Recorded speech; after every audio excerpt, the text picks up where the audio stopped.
मित्रांनो, तुमचं पुन्हा एकदा GB स्टोरी टेलर या यूट्यूब चॅनलवर स्वागत आहे. आजच्या आपल्या गोष्टीचं नाव आहे एक रात्र वाचनेची. लेखक संतोष देशपांडे. पण गोष्ट सुरू करण्याआधी जर कोणी या चॅनलवर पहिल्यांदाच आलेले असाल तर त्यांनी ह्या चॅनलला सबस्क्राईब करायला विसरू नका. चला तर मग अजिबात वेळ न घालवता गोष्टीला सुरुवात करूया.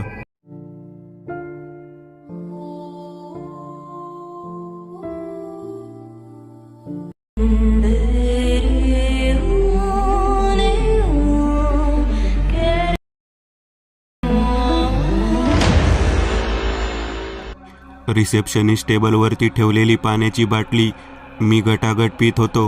अंगावरती एकही कपडा नव्हता.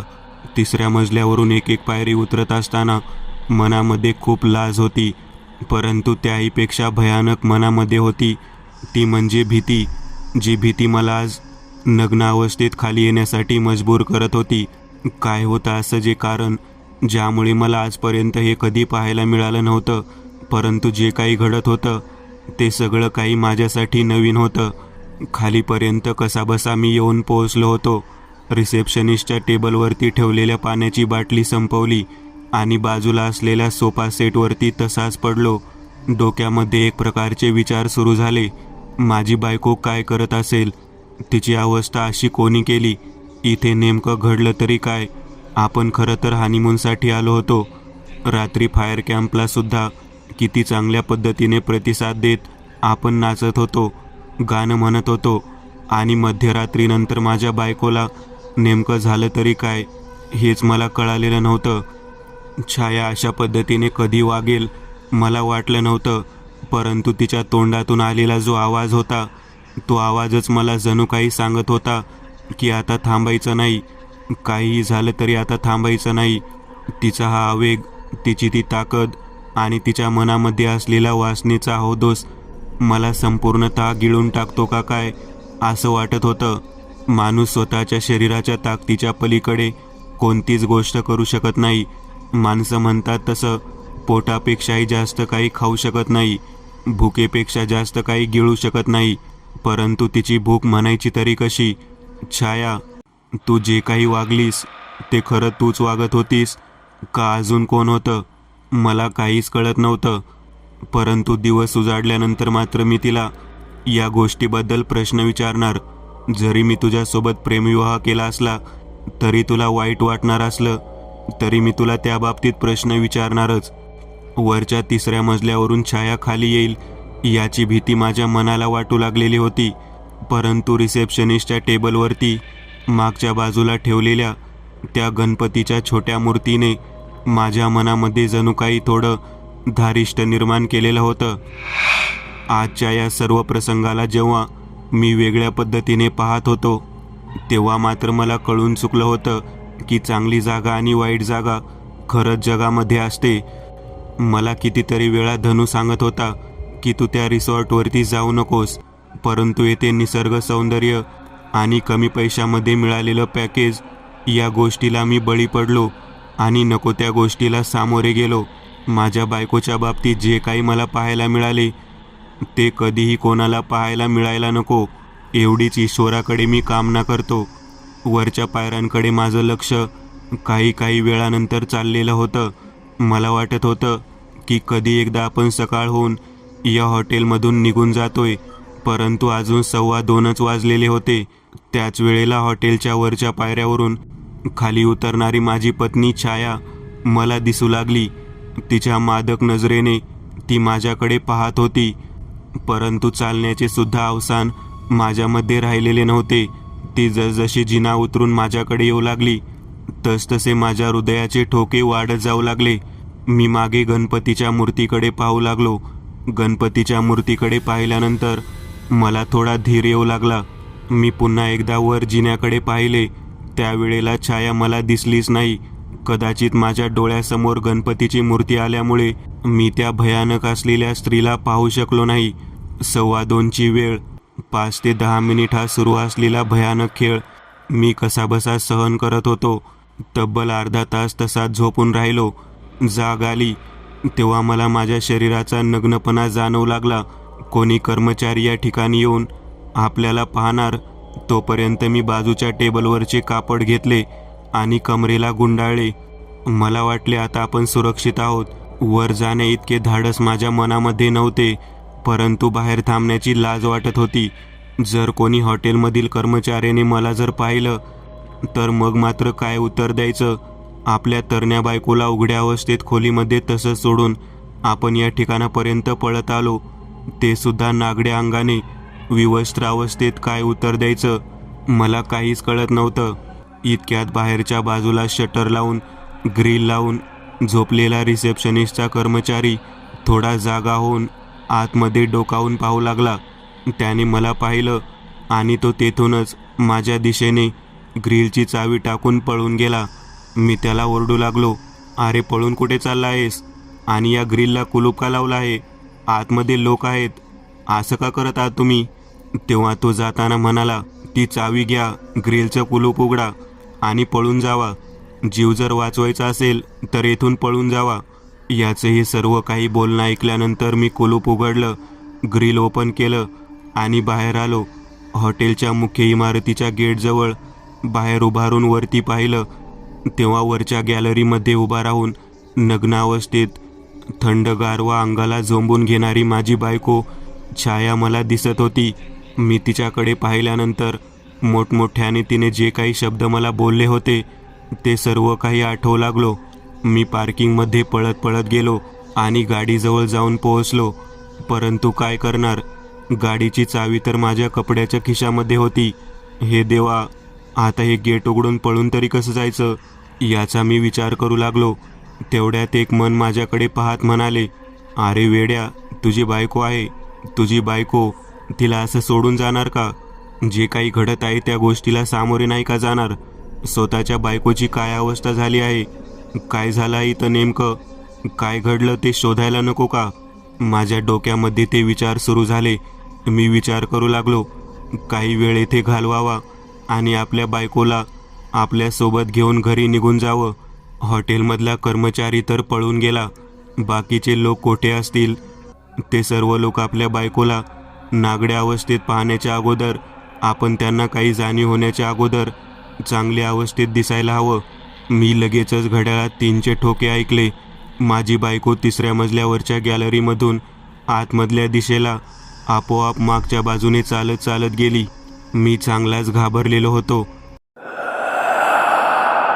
आता आपण वर जायचं कसं? जोपर्यंत कोणी कर्मचारी मला दिसत नाही तोपर्यंत वर जायचं नाही असे मी ठरवलं. 4:30 पावणे 5च्या दरम्यान हॉटेलच्या रिसेप्शनिस्ट टेबलच्या खालच्या बाजूने कडेला लागून जो जिना जात होता, जेथे रेस्टॉरंट होते, तेथे जाऊन पोहोचलो. त्या ठिकाणी भटारखान्यात आचारी लोक आलेले दिसले. मी विचार करू लागलो, या एवढ्या मोठ्या हॉटेलमध्ये काहीच लोक नव्हती, मग एवढे जेवण बनवण्यासाठी एवढ्या लवकर लोक कसे काय आले असतील? माझं लक्ष मागच्या बाजूला असलेल्या छोट्या छोट्या रिसॉर्टच्या खोल्यांकडे गेले. सर्वात जास्त लोक मागच्या बाजूला असलेल्या त्या बंगलोज टाईप असलेल्या खोल्यांमध्ये राहायला होती. मी चांगलाच घाबरलो. आपण ज्या ठिकाणी थांबलो आहोत त्या संपूर्ण हॉटेलमध्ये कोणीच नाही. आता माझ्या डोक्यात विचार येऊ लागला, आपण आपल्या बायकोला वरती जाऊन खाली घेऊन यायला हवं. रात्रीतून तिचा जो काही अवतार पाहिला होता तो पाहून माझे पाय अजूनही लटलटत होते. एक एक पाऊल पुढे टाकत मी वरच्या दिशेने निघालेलो होतो. मला माहीत होतं की खरंच काहीतरी विचित्र घडलेलं आहे, जे आपल्या नशिबाला आलेलं आहे. मी त्या दिशेने वर जात असताना मला माझ्या बायकोच्या बाबतीत घडलेल्या रात्रीच्या सर्व गोष्टी मला आठवू लागलेल्या होत्या. एक स्त्री इतक्या भयानक पद्धतीने शक्तिशाली होऊन आपल्या नवऱ्यासोबत या पद्धतीने वागू शकते हेच मला कळत नव्हतं. माझी सर्वस्वी ताकद संपल्यानंतर तिने माझ्यावरती स्वार होऊन जे काही केलं होतं ते मला सहन झालेले नव्हते. माणसाची भूक शरीरापेक्षा किती जास्त असावी याला सुद्धा मर्यादा असते, परंतु त्याहीपेक्षा भयानक वासनेची भूक असणारी माझी बायको मी पहिल्यांदाच पाहिली. मी संपूर्णतः जाणून घेतलेलं होतं की ती माझी बायको नाही, तिच्या अंगामध्ये काहीतरी नक्की संचार झालेला आहे. एक मन म्हणत होतं की एखादी चित्रविचित्र नशा किंवा गोळी खाल्ल्यामुळे माणूस तसा वागतो, परंतु ही तर स्त्री आहे. तिच्या बाबतीमध्ये असं काही घडू शकतं का? एवढा माज कसा काय येऊ शकतो एखाद्या व्यक्तीला? याचा विचार करत मी पाऊल टाकत होतो. बरंच आजूबाजूला इकडे तिकडे पाहत मी वर पोहोचलो. खोलीच्या आतमध्ये ज्या बेडवरती मी तो भयानक प्रसंग सहन केला होता, तिथून मी आजूबाजूला पाहिलं तर तिथे कुठेही माझी बायको नव्हती. आता मला काय करावे कळेना.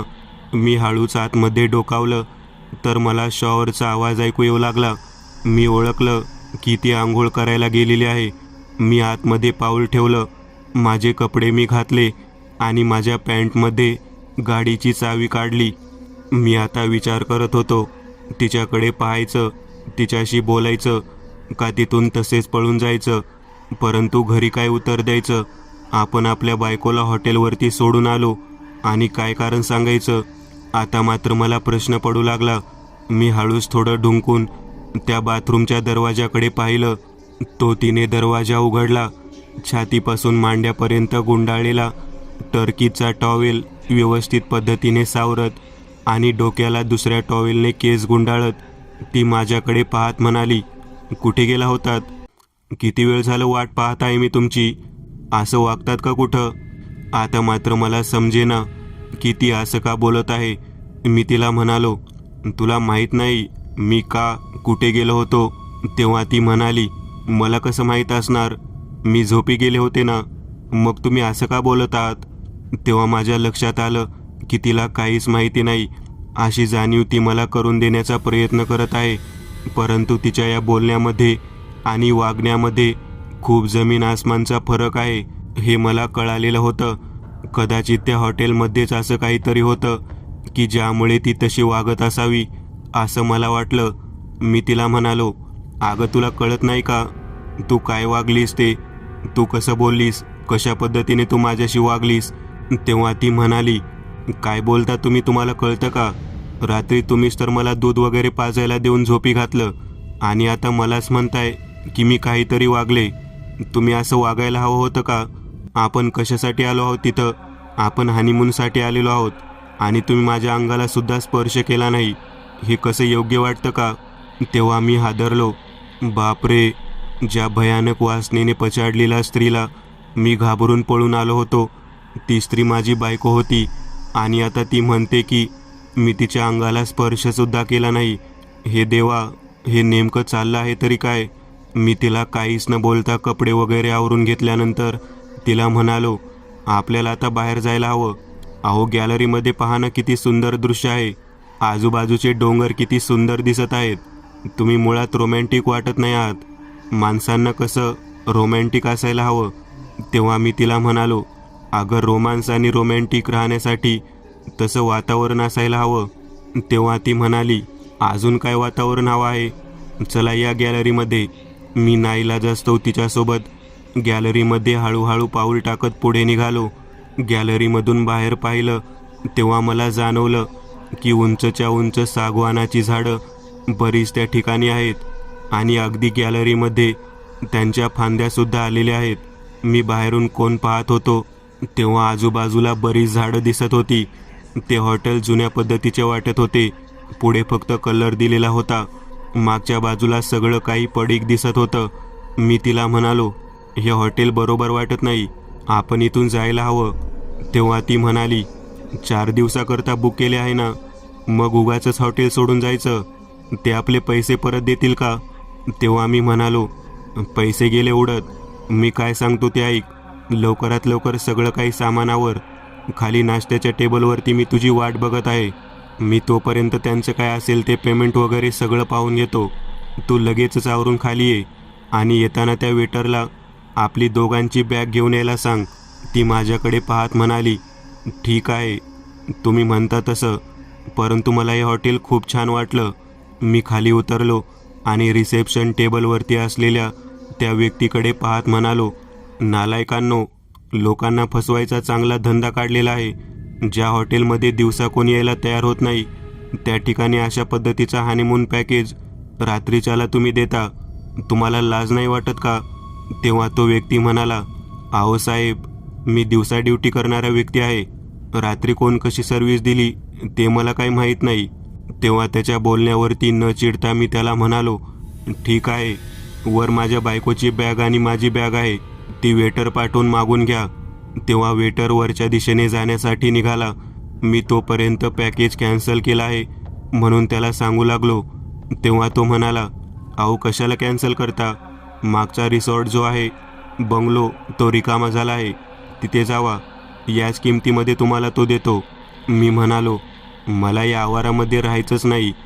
तरीसुद्धा तो मला म्हणत होता, नाही नाही थांबा, त्या ठिकाणी तुम्हाला काही अडचण येणार नाही. अखेर नाईलाजास्तव मी त्या ठिकाणी मागच्या बाजूला थांबायचं ठरवलं.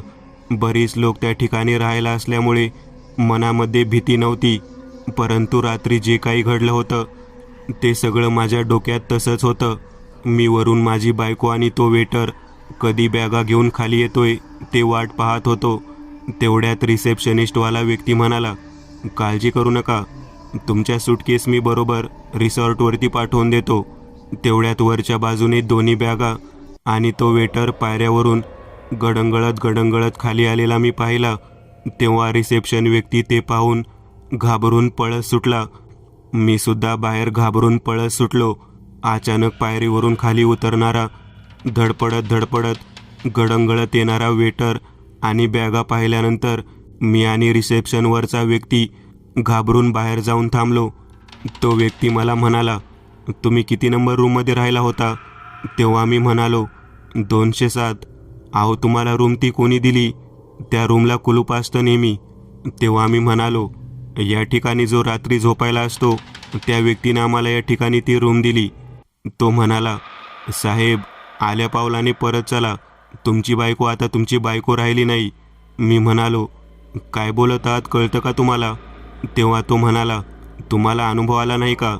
त्यावेळेला मी म्हणालो, हो मला रात्री तसं वाटलं, परंतु आता दिवसा असं काहीच नाही.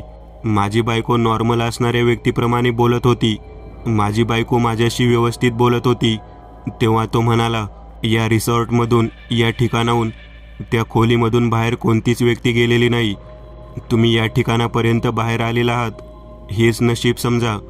तेव्हा मी म्हणालो, मी रात्री बाहेर आलो होतो ना, या रिसेप्शनिस्टवरच्या टेबलच्या मागच्या बाजूला असलेल्या गणपतीचे दर्शन त्यावेळेला मला मिळालं होतं. तेव्हा तो व्यक्ती म्हणाला, साहेब खूप नशीबवान आहात म्हणून जिवंत आलात. काय बोलतो तुला कळतं का? अहो मी खरं तेच सांगत आहे. वरच्या पायऱ्यावरून खाली चालत येत असताना माझी बायको मला दिसू लागली. चला चला लवकर चला, शटर ओढून घेऊ द्या. त्या बाईला बाहेर येऊ देणे म्हणजे साक्षात पिशाची शक्तीला बाहेर येऊ दिल्यासारखे होईल. चला चला लवकर चला. तेव्हा मी म्हणालो, अरे मूर्ख आहेस का? ती माझी बायको आहे. हो ती तुमची बायको नाही, ती 207 नंबर रूममधली बार गर्ल आहे. अरे नालायका, ती माझी बायको आहे, तिला तू बार गर्ल म्हणतोयस. तेव्हा मागच्या बाजूने मोठ्या गाडीतून सूट बूट घातलेला एक व्यक्ती आला. त्या व्यक्तीला पाहिल्यानंतर तो रिसेप्शनिस्ट असणारा व्यक्ती म्हणाला, मालक 207 नंबर रूम यांना कोणी दिली? 207 नंबर रूममधील हे जोडपं, यातील हा व्यक्ती जिवंत बाहेर आला आहे. वेटर तर गेलाच, 2 बॅगा खाली फेकून देऊन शिवानी खाली पायऱ्या उतरत आहे. मी त्या व्यक्तीकडे पाहत म्हणालो, अहो तुम्ही या हॉटेलचे मालक आहात का? तेव्हा तो म्हणाला, मागे सरका, तुम्हाला इथून बाहेर जाता येणार नाही, मी तुम्हाला जाऊ देणार नाही, माझ्या गाडी जाऊन बसा. तेव्हा त्या व्यक्तीला मी म्हणालो, तुम्हाला काय कळतं का? माझी बायको आहे ती, आणि इथं तो व्यक्ती तिला बार गर्ल म्हणतो, शिवानी हे नाव ठेवतो. हे कसं काय बोलत आहात तो? अहो या ग्रिलच्या गेटला उघडा आणि तुम्ही इथून माझ्यासोबत गाडीमध्ये बसा, आपण पलीकडे जाऊ, मग बोलू सगळं काही. अहो माझ्या बायकोला सोडून या ठिकाणी जायचं? अहो ती तुमची बायको नाही, ती शिवानी आहे. शिवानी या हॉटेलमधील पिशाची मुलगी आहे ती. तुम्हाला चुकून 207 नंबर रूम दिली गेली. कोणी दिली, कशी दिली, काहीच माहिती नाही. अहो रिसेप्शनिस्टच्या टेबलवरती रात्री ड्युटी करणारा तो भीमा म्हणायचा मुलगा होता ना. तेव्हा त्या व्यक्तीने डोक्याला हात लावला. बाप रे, असं का बोलत आहात? अहो तो भीमा जिवंत नाही, तो सुद्धा मेलेलाच आहे.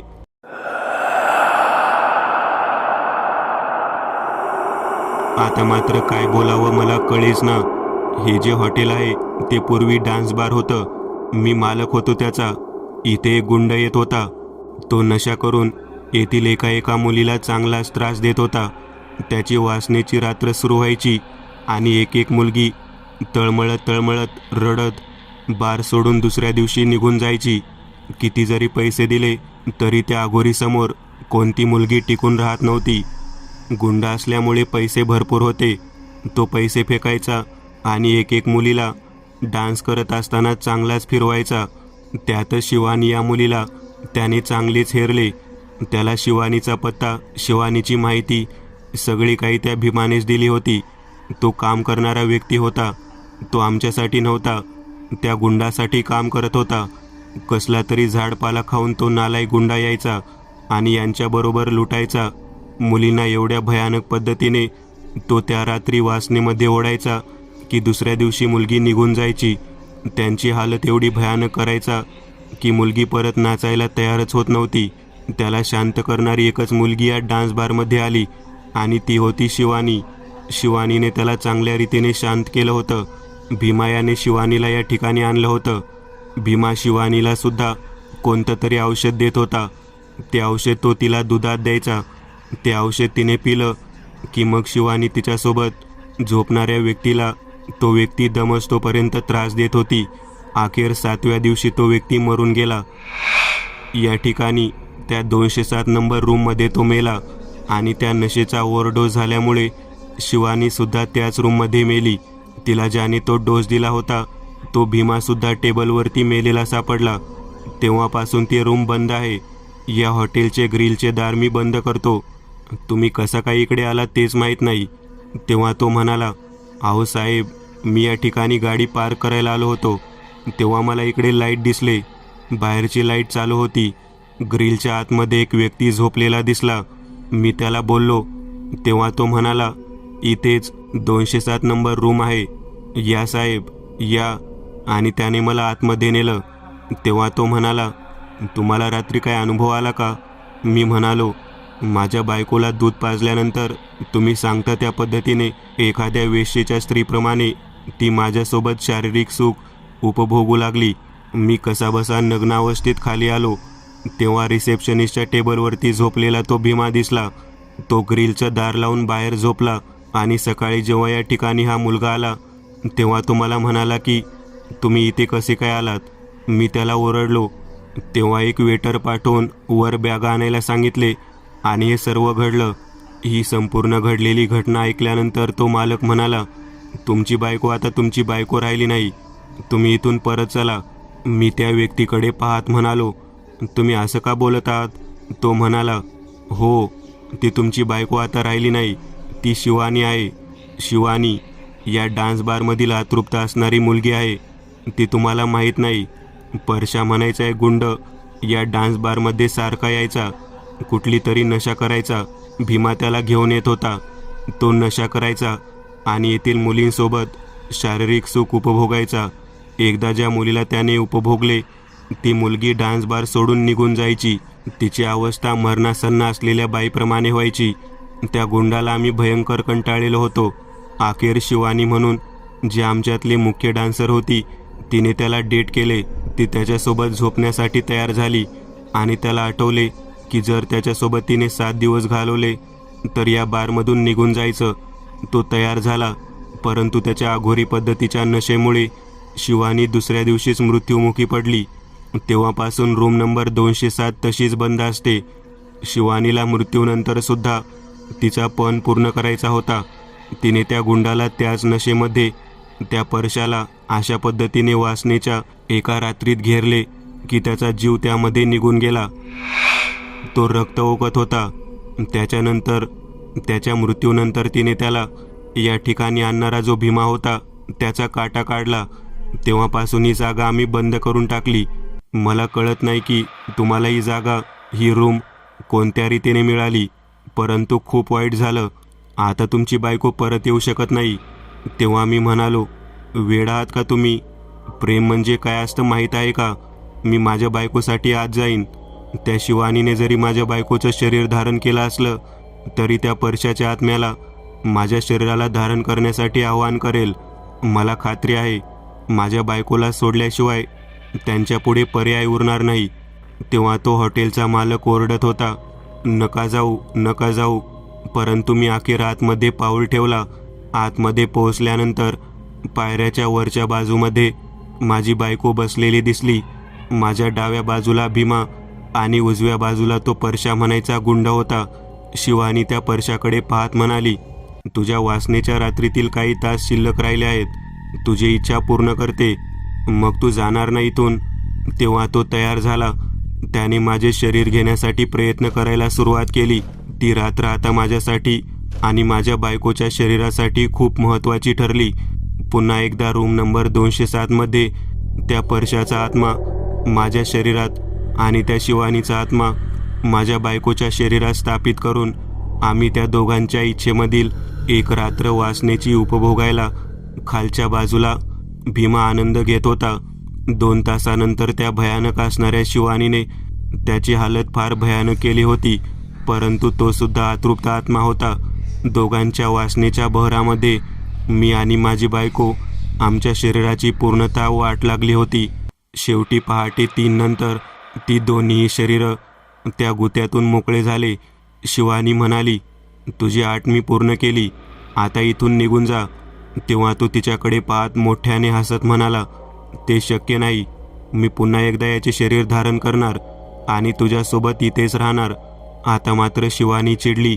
ती मला म्हणाली, जा इथून, तुझ्या बायकोला घेऊन जा, अजिबात थांबू नकोस इथे. मी तिचे शरीर सोडले आहे. मी माझ्या बायकोला घट्ट हाताला धरून खाली खाली उतरत कसं तरी जिन्यावरून आलो. तेवढ्यात वरच्या खोलीच्या बाहेरच्या गॅलरीतून जिन्यावरून खाली पाहणारा तो गुंड परशा मला दिसत होता. तो हसत होता, ये इकडे म्हणून ओरडत होता. मी त्याच्या डोळ्याकडे पाहिल्यामुळे मला काहीच कळत नव्हते. मी त्याच्या दिशेने जाण्यासाठी वर निघालो. तेव्हा शिवानी मला अडवू लागली. मला म्हणाली, नको जाऊस, जाऊ नकोस त्याच्याकडे.